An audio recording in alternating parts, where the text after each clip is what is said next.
അടുത്ത ക്വസ്റ്റ്യനിലേക്ക് പോകുമ്പോൾ ചിത്രത്തിൽ എ ഡി വൃത്തത്തിന്റെ വ്യാസമാണ്. സി ഡി എന്നിവ വൃത്തത്തിലെ ബിന്ദുക്കളാണ്. കോൺ സി 30 ഡിഗ്രി. എ ബിയുടെ നീളം തന്നിട്ടുണ്ട് 4 സെന്റിമീറ്റർ. അങ്ങനെയാണെങ്കിൽ കോൺ ഡി കണ്ടുപിടിക്കണം.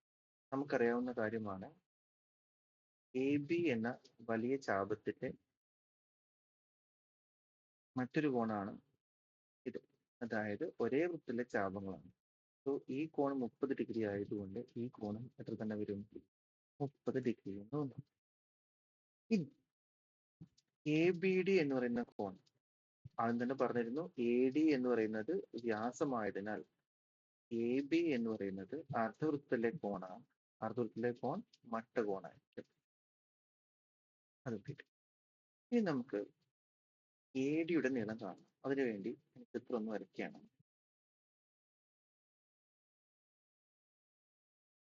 എ ബി കോൺ ബി 90 ഡിഗ്രി എന്ന് കിട്ടി. കോൺ ഡി 30 ഡിഗ്രി എന്നും കിട്ടി. അങ്ങനെയാണെങ്കിൽ എ ബിയുടെ നീളം അറിയാം 4. ഈ കോൺ എത്ര വരും?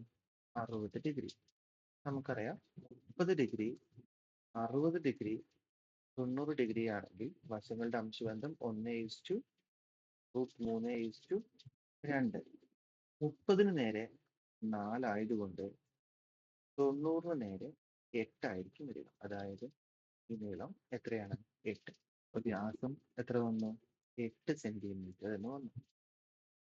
ക്ലിയർ?